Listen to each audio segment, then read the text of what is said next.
또 주님 앞에 나와 기도하는 성도님들 가운데 주님의 은혜와 평안, 주님이 도우시는 그런 귀한 역사가 있길 축복합니다.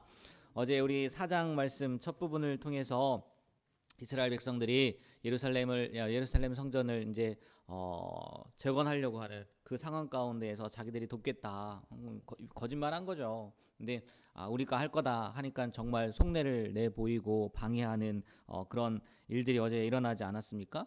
그리고 마지막 부분에 그들이 방해하는 게 그냥 뭐 낙심시키거나 뭐 못하게 하는 것뿐만이 아니라 왕한테 고소까지 해서 소송을 걸었다는 얘기죠. 한마디로 말해서 그런 말씀을 드렸는데 오늘 그게 그 고소의 이후에 일어나는 일들, 아니 또 고소의 내용, 그것이 어떤 고소였는지 그런 내용들이 오늘 말씀 가운데 나오고 또 그것으로 말미암아 정말 성전 건축이 멈추는 그런 일들이 기록되어 있는 게 오늘 4장 11절부터 마지막 부분까지의 말씀이에요. 먼저 11절부터 16절까지의 내용을 보니까 대적들이요 바사의 아닥사스다 왕에게 정식으로 고소장을 제출합니다. 근데 고소의 내용을 보면요 이래요. 좀 뭐라고 해야 되나요? 맞는 것 같기도 하면서 또 이제 거짓이 섞여 있는 거, 그게 참 문제인 것 같긴 한데 12절 한번 말씀 보세요. 12절 이렇게 그 고소의 내용이 이렇게 되어 있죠. 왕에게 아뢰나이다.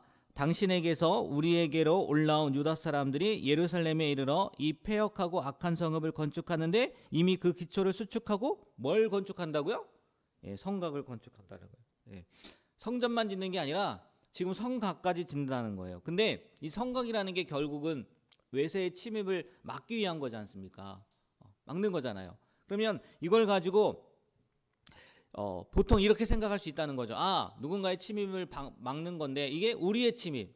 당시에 바사 왕이죠. 우리의 침입도 막는 그 반역의 증거도 될 수 있다는 거예요. 그래서 그거를 부각시킨다는 거죠. 그걸 그렇게 포장한 거예요. 이스라엘 백성들이 왜 포로 귀환한 겁니까? 왜 보내준 거예요? 고레스 왕이 뭐 하라고요? 성곽 지으라고 보낸 게 아니었잖아요. 성전을 짓고 거기에서 너희들도 예배하는 것뿐만이 아니라 자기를 위해서 바사의 나라를 위해서도 기도해달라라고 만든 거였단 말이에요. 보낸 거였단 말이에요. 근데 성곽까지 추가하잖아요. 물론 나중에 느헤미야가 성벽을 재건하긴 하지만 유언비어라는 거죠. 그리고 또요 13절 말씀 보세요. 13절 말씀 다 같이 한번 읽어볼까요? 이제 왕은 아시옵소서. 만일 이 성읍을 건축하고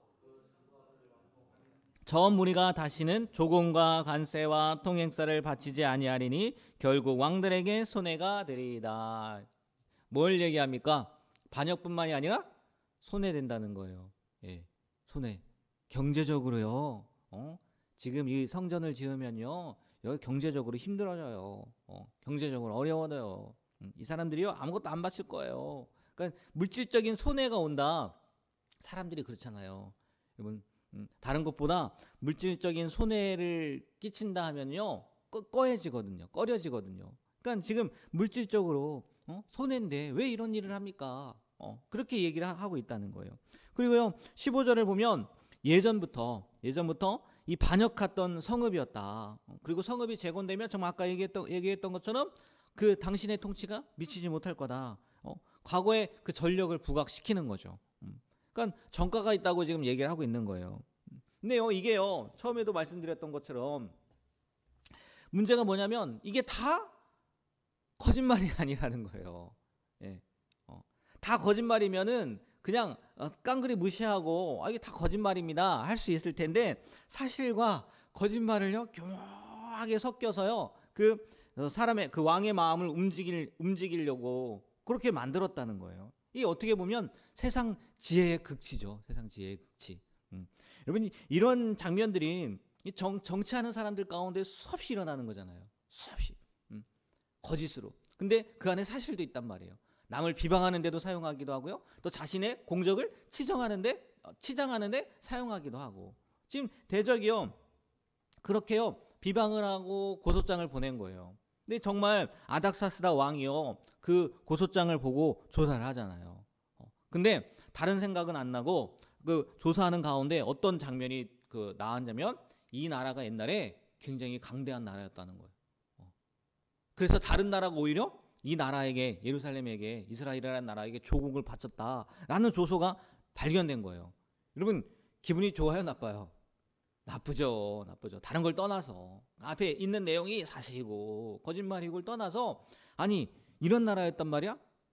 그러면 정말 안 좋을 수도 있겠네? 해서 어떻게 해요? 멈추게 하잖아요. 조서를 내린단 말이에요. 이 오늘 마지막 24절 보십시오. 24절 마지막 말씀 한번 읽어볼까요? 이에 예루살렘에서 하나님의 성전 공사가 바사왕 다리오 제2년까지 중단되니라. 예.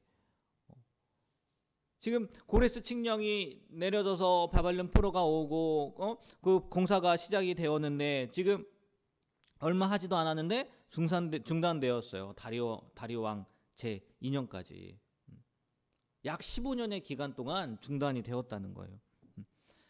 참 정말 마음이 아프지 않았겠습니까? 하나님의 명령으로 시작됐단 말이에요. 근데 세상의 권력, 정치적인 회방에 의해서 멈추게 됐단 말이에요. 여러분 우리의 삶 가운데에도요. 우리가 하나님을 향한 순수한 열정으로 시작됐던 일들, 사역들, 꿈들, 비전들 이것들이요. 외부 오늘 말씀처럼 외부의 힘 아니면 감당하기 힘든 환경 때문에요. 강제로 멈춰야 하는 순간을 만날 수 있어요.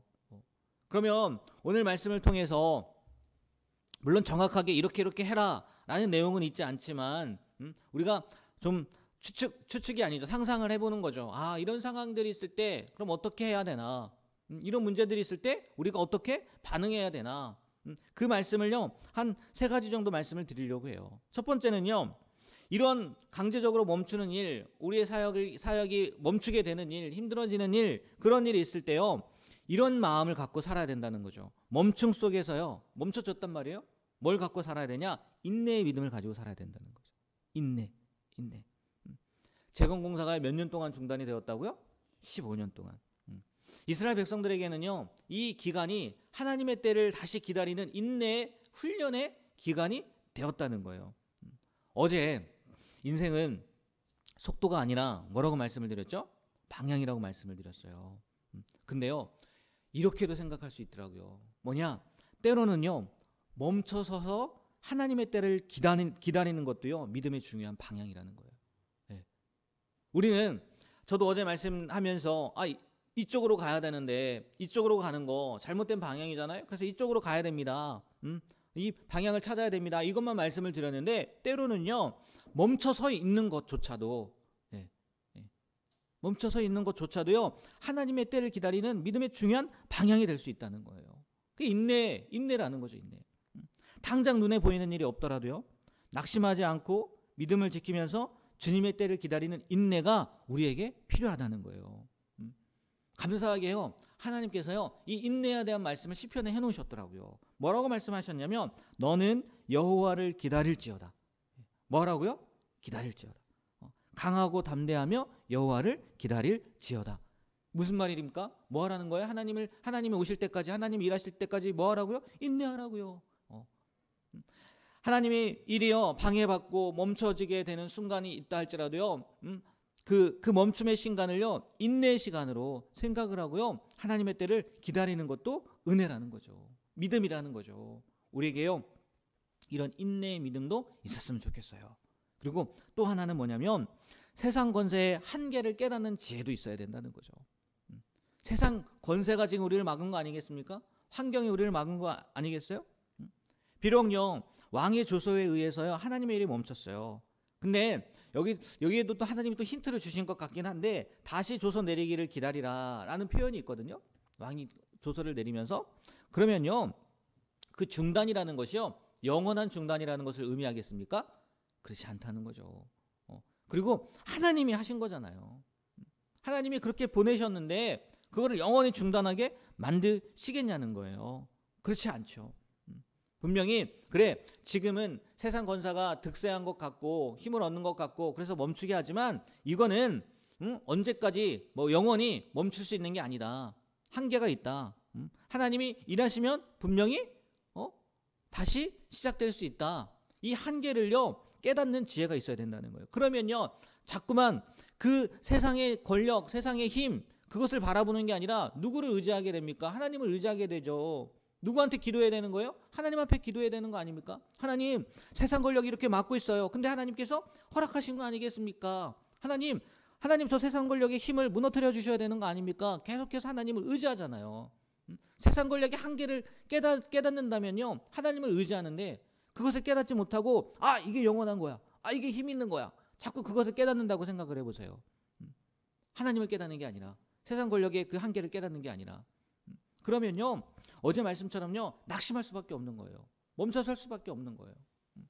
우리가요 이러한 일들이 우리 삶 가운데 닥칠 때요 꼭 기억하셨으면 좋겠어요. 이거는 세상 권력이라는 거예요. 그러면 세상 권력은 뭐라고요? 한계가 있다. 한계. 오히려 그럴 때일수록요 하나님을 더 찾고 하나님 앞에 나와 부르짖을 수 있는 우리가 되길 주님의 이름으로 축복합니다. 그래서 그 세상 권력이 예를 들어서 한 20년 30년 하려고 했는데 하나님께서 안 돼, 내 이렇게 기도하는데 10년으로 줄여주시는 그런 은혜가 있으면 얼마나 좋아요. 그렇지 않겠습니까? 우리가요 오히려 그때 세상 권력을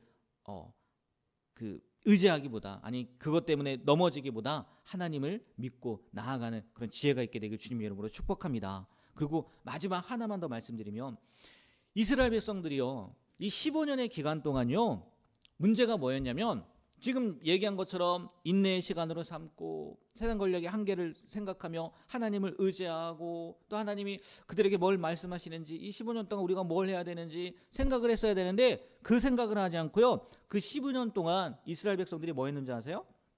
각자 자기 집을 짓는 데만 몰두해요. 학개의 말씀에 나와요. 예루살렘 성전이 스룹바벨 성전이죠. 엄밀하게 따지면 스룹바벨 성전이 재건되기 전에 학개 선지자 스가랴 선지자를 보내서 니네들 왜 멈추고 있냐 이렇게 막 얘기를 한단 말이에요. 그때 하던 얘기가 뭐였냐면 너희들 집 짓기에 바쁘다. 하나님의 성전의 공사는 하나님의 성전 공사는 뒤로 제쳐놓고 너희들 집 짓기에 바쁘다. 너 그러면 되겠냐? 이렇게 꾸짖는 장면이 학개서에 나오거든요. 그러니까 이 기간 동안 인내의 시간 하나님의 능력을 기다리고 또 세상의 한계를 깨닫고 그 시간으로 삼는 게 아니라 그것만 모르겠어요. 생각을 했는지는 없는지는 모르겠지만 그 시간을요 재정비로의 기회로 삼았어야 되는데 어떻게 하면 우리가 하나님의 성전을 빨리 다시 시작할 수 있을까? 그러니까 거짓 고소로 인해서 멈춰졌는데 어떻게 하면 우리가 이 상황을 빨리 타개할 수 있을까? 그런 것에 힘을 쏟고 생각하고 지혜를 쏟고 그게 아니라 뭐 하는데 바빴다고요? 자기들 집 짓는 데 바빴다는 거예요. 자기들 생활하는 데 바빴다는 거예요. 우리도요 그 멈췄을 때요 오히려요 재정비의 시간으로요 삼아야 된다는 거예요. 우리는 그냥 왜 일이 나에게 온 건지 그리고 또 이 시간들을 통해서 나는 지금 누구에게 아니면 어떤 일에 집중하고 있는지 더 나아가서는 이 멈춤의 시간 동안 내가 하나님과 더 깊은 관계를 맺고 있는지 늘 재정비의 시간 나를 점검하는 시간으로 삼아야지요. 우리가 그 인내의 시간이 그 기다림의 시간이요 새로운 것을 시작할 때 아니 다시 시작하게 될 때 시너지를 낼 수 있는 거지 마냥 놀고 있다가 이제 해라 하면은요 여러분 할 수 있겠어요? 뭐 운동 얘기를 하지만 생각해 보세요. 평소 한 번도 운동하지 않다가 한 번에 여러분 뭐 20kg 30kg 막 들고 막 그럴 수 있겠습니까? 없잖아요. 이 멈춤의 시간을요 우리의 재정비의 시간으로 삼으셨으면 좋겠어요. 내가 하나님 앞에 잘못한 것은 있지 않은지 하나님이 원하는 것을 내가 하지 않은 것은 있지 않은지 아니면 내가 무엇을 준비해야 되는지 내가 어떤 모습으로 나아가야 되는지 그래서요 오히려요 우리는 이 인내의 시간이 멈춤의 시간이 나중에 학개 선지자 스가랴 선지자를 통해서 너희들 왜 이러고 있냐 꾸지람의 시간이 아니라 너희들 잘 준비하고 있었네 이제 드디어 때가 되었네 자 다시 시작하자라고 하는 하나님의 겉면에 그 시간이 될 수 있는 그런 지혜를 가지고 살아갈 수 있는 우리 모두가 되길 주님의 이름으로 부탁드립니다. 기도하겠습니다. 하나님 세상의 회방과 권세로 인해 우리의 사역이 또 우리의 신앙이 또 신앙생활이 중단될지라도 낙심하지 않게 되길 소망합니다. 인내하며 주님의 때를 기다리는 믿음도 주시고 또 세상 권세의 한계도 알게 하시고 특별히 이 멈춤의 시간들을 우리 신앙의 우리 믿음의 재정비의 기회로 삼아 오히려 주님과 더 깊은 교제를 누리게 해 주시옵소서. 그리하여 결국 모든 것을 다스리시는 주님의 손이 우리를 신실하게 또 성실하게 이끌어 주시는 것을 경험하게 되는 우리가 되게 하여 주시옵소서. 예수님의 이름으로 기도합니다. 아멘.